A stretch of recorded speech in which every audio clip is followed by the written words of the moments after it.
Welcome home, Cojourners. I'm so glad you're here for another episode. I'm Dr.Thema, psychologist, ordained minister, and sacred artist, here to help facilitate your journey back home to yourself. And on today, we're going to start, as we do most weeks, with a poem. And this week's piece is entitled, An Excerpt from Haiku and Tanka for Harriet Tubman. And this is by Sonia Sanchez. If you're not familiar with her work, get into it. It is amazing. And so just an excerpt from that piece. Picture her rotating the earth into a shape of lives becoming. Picture her leaning into the eyes of our birth clouds. Picture a woman. Picture yourself jumping rivers, her legs inhaling moons. Picture her saying, you have within you the strength, the patience, and the passion to reach for the stars to change the world. Imagine her words. Every great dream begins with a dreamer. Imagine her humming. How many days we got for we taste freedom. Picture her words. There's two things I got a right to: death and liberty. This poem about freedom is really a foundational piece as we think about, for this episode, breaking the cycle of unhealthy relationships. Breaking the cycle of unhealthy, toxic, dysfunctional relationships. And if you have one of those relationships, I know it can break your confidence and it can break your self-esteem. But then there are those of us who it has been multiple relationships. It could be multiple romantic relationships, multiple platonic relationships. And you get to the point, like Fannie Lou Hamer said, I'm sick and tired of being sick and tired. And so when you get tired of the dysfunction, you decide, I want to be made whole. I want something different. And that's what homecoming is about, reconnecting with yourself so that you can live a healthy life, a whole life, an abundant life. So I can imagine you wondering, how do we break the cycle, especially when it has been more than one problematic relationship? Well, I'm glad you asked, and I'm glad that something about this topic resonated with you. And I want you to know I come to this work not only as a therapist and minister who has helped other people break cycles, but I also had to break cycles for myself to know that just because something is familiar or because it is a pattern does not mean that's the way we have to live the rest of our lives. So I invite you to take breath with me. If it aligns with you, one hand on your heart, one hand on your belly, inhaling in through your nose, exhaling out through your mouth. We give ourselves permission to turn the page. We give ourselves permission for a brand new start. So what is the first step in breaking the cycle? The first thing is that you want to start to recognize the dysfunction. So if you see that you have had a pattern of unhealthy relationships, that actually is a benefit because you see it. When we are stuck in it, we don't even recognize it. Sometimes we have come to accept unacceptable things, or we have come to engage with people in toxic ways that we may think are normal. And so if you see there is a pattern, or if you can recognize the signs, you have already done step one. And so we start to interrogate and notice, to pay attention. So you may have heard the term mindfulness. Mindfulness means paying attention in the present moment on purpose, with compassion and without judgment. So I invite you in this moment to look at your life, look at your relationships with compassion, without judgment, but a willingness to see the truth. Because that's what homecoming is about. Homecoming is getting to a place where I will tell myself the truth and then live based on that truth. And so how do I start to recognize these unhealthy patterns or behaviors? One, of course, is if there is any form of abuse in the relationship. And for us to really understand that phrase, there is no excuse for abuse. There is no excuse for abuse. And so whether it is physical, sexual, financial, spiritual, emotional, verbal, to know that those behaviors are not a part of healthy relationships. Now, do healthy people have disagreements? Yes. Do healthy people get upset or get disappointed or get frustrated? Of course, we're all human beings, but it is about what do I do with my frustration or what do I do with my disappointment? Because we can have a disagreement, but still in what I say and the way I say it, there is an undergirding of respect. There is an undergirding of care. There is an undergirding of love. So begin to think about in your relationships what forms of abuse were present. And if you're already or still in the relationship, what types of behaviors are present. And I do want to name this as quiet as it's kept. We often try to think that only those who have been victimized are listening. But I know some of you who are listening may be among those who have been the offender or the person who has hurt other people in the relationship, that perhaps you have been physically or financially or emotionally abusive. So to see it, to recognize it as problematic is a part of how we start to shift the tide. That's how I make a decision that I want things to be different instead of assuming that all of the relationships have to be that way. So that was step one, recognize it. The second step is to understand the roots of it. Where did the behavior come from? Where did you learn that? Where did you see that? How did you develop it? Because some of us developed it so early in life as a result of childhood trauma, or you saw some dysfunctional patterns in your family life, or you had early prior relationships that were very unhealthy. And so that then taught you that this was acceptable and to be expected. And I invite you now to take what I call sacred pause. Sacred pause is instead of just rushing ahead, to slow down and to begin to pay attention to the journey of my life.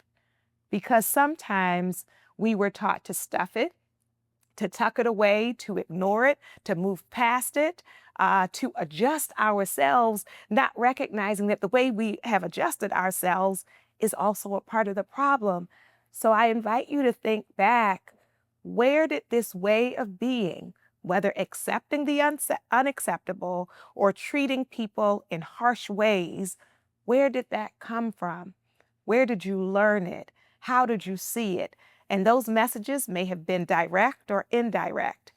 Sometimes you were advised by family members or friends who had unhealthy wounds and unhealed wounds, and they may have taught you how to be in relationships, and the things they told you may not have been nourishing, may not have been healthy. So some of us, we learned this by what people told us. Some of us learned it by what we saw happening in other people's relationships, so we think that's just the way it's supposed to go. Some of us learned it by our own experiences. So consider, what were your early relationships and how did you learn from those some patterns that you may want to let go? I like to use the phrase release to receive. I have to be willing to release the toxic to make room for the healthy. I have to be willing to release the controlling behavior, the jealousy. I have to be able to release the temper. I have to release my tendency to shut down in order to create room for something else. And so I start to acknowledge the early experiences that are the foundation for how I continue to end up in this circumstance. Not only do I recognize it, but then I also start to heal it. And it's important to know we can heal it, because if not, what we often will do is think that's just my personality. Especially if you developed it very early, then you may not see it as a wound. You might say, that's just me. But the thing you are calling yourself is actually the product of the harm and the hurt or the abandonment or the neglect. Some of us develop these patterns because we are used to not being treated well. We're used to being neglected or underestimated or ignored. And so then you develop these strategies hoping you will be chosen, hoping you will be seen, hoping you will be loved. And so whether the pattern started because of the ways you were treated or what you observed, or if the pattern started because of the ways you were not tended to, by the ways you were abandoned or neglected, whatever that was, no matter how early it was, for me to give myself permission to turn the page. Take a breath on that. Yeah. I give myself permission to turn the page, that I don't want to keep living that way anymore. And I don't have to. No matter how early it started, I can actually begin to heal. So I recognize the patterns and behaviors. I recognize the roots. I give myself permission to heal. And now here's a key. We have to learn healthier ways of engaging with people. And one of the things people often don't tell you is healing and growth can be uncomfortable. You may have some growing pains because it feels awkward and uncomfortable and unfamiliar to do things a different way. So, what are some things that you may need to learn differently? One of them is conflict resolution. When you have a disagreement, how do you handle it? Some of us go from level 1 to level 10. Some of us are quick to cut people off. Some of us go into really toxic words because we were hurt by what they said, and so we want to hurt them worse. So we are escalating it. Some of us throw things, hit people, hold people down. So, what are the ways you handle your frustration and to learn, as we would say, a more excellent way? In a more excellent way, I can express my feelings and I can also make room to be able to hear what you're feeling. In a more excellent way, I know there's a such thing as compromise, that it won't always be my way, that there is a give and take in relationship. In a more excellent way, here's a key you may be surprised about, that you would be willing to walk away from the things that don't serve you. Sometimes we remain in these unhealthy relationships because our self-esteem has been so crushed that we think we don't have any other options. And so I say, like, I have to make it work. Either I have to make it work because I don't think anyone else will choose me, and maybe that's even what they told me. Or I feel like I have to make it work because everything in my life has been labor. So I'm used to trying hard at school, trying hard at work. So I'm going to say in relationships, I'm going to contort myself, silence myself, do all of these things in order to be acceptable. And I want to say to you on today, you are already enough. I want you to know that you are already worthy of goodness, of kindness, of care, of respect. And healthy relationships require, in some ways, a faith walk because some of us have never experienced them. So then it becomes a question of, even if I haven't experienced it, can I have enough faith to release what I am holding on to and be still enough to recognize that better is not only possible, but also my own company is better than a toxic situation. Even if it means a season, no matter how long it is, of solitude, of cultivating my life with my circle of friends or family or on my own. But I have to be willing to choose myself, to choose my health and my wellness, to actually be free in order to be willing to wait for what will be honoring to me, to wait for that which will recognize my value and treat me in such a way that it brings out the best in me.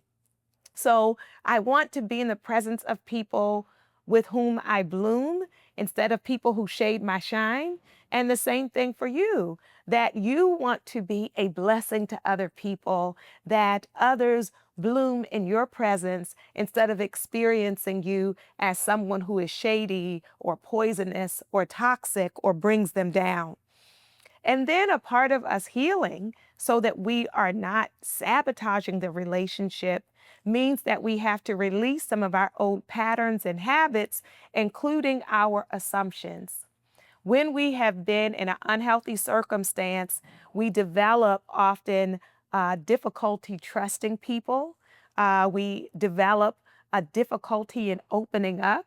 And so if your tendency is to be hard, if your tendency is to lie, if your tendency is, I have to play multiple people because being with one person or being in a committed relationship feels too vulnerable. So I have to be willing to come another way, to give myself permission to explore, to experiment, to be the person I have never been. So here it is, to have the love I have not yet had may require me coming home to some parts of myself that I previously did not have room for, that I did not feel safe enough to be. I want you to consider, what are the habits or assumptions or mindsets that you think contribute to these patterns, that you are willing to say, yes, those things have been true about my past, right? That people have been deceptive or untrustworthy or betrayed me. All of those things are true. And can I make room for the possibility that more is possible, that different is possible? And then a part of my journey in breaking this cycle is how I treat myself. You have invested so much in your healing that you want to honor that investment by not being quick to throw that away, by signing up for more of the same. So we begin to care for ourselves holistically. What are you doing for yourself physically, emotionally, socially, mentally, financially, spiritually, so that you can create a life that you're not looking for someone else to help you escape from? I am sitting on the sidelines or margins if I'm waiting for someone else to make my life beautiful.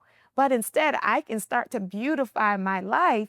And so that will change who I am drawn to and what I allow in my space, because I want to protect and preserve this life that I am building. It also means, along with taking care of myself, is healthy boundaries where I can communicate what is necessary for me, and to know what your standards are, to know that there were some seasons in your life when you accepted the unacceptable, but not anymore. So, what are the things that you can clearly communicate are not okay with you, because you want a mutually respectful, reciprocal, nourishing, blessed relationship? That's what you want. And so instead of taking something toxic and saying, how can I bless it? Maybe some of the toxic things I need to release. Here it is, so that I can make room for that which will actually mirror my healing and mirror my growth. You cannot be the only one in the relationship that wants it healthy. You can't, because one person can't force another person to make healthy decisions. And so then you want to be intentional even about your selection process. Sometimes we choose what is unhealthy because our self-esteem is so that it makes us feel needed, it makes us feel desired, it makes us feel wanted. But to know instead that you are enough to be able to be cherished and to cherish someone else, that you are enough to have wholeness and wellness in your life and in your relationship. And then I want to tell you to be patient with yourself. When you have been a part of a cycle or a pattern for a long time, it's not going to be overnight that, like, all right, I want to be whole and now I get it all right. You know, it's a growing process, so don't give up on yourself. To be able to be patient, to learn the lessons, to continue to say to myself, even if this most recent one wasn't the healthiest, am I moving in the right direction? Is it healthier than what I chose before? Can I see my progress? Can I celebrate my progress? I want you to know that you are worthy of good love, giving it and receiving it. I invite your soul to tell your heart, mind, body, and spirit, welcome home. Joy, joy, joy, joy.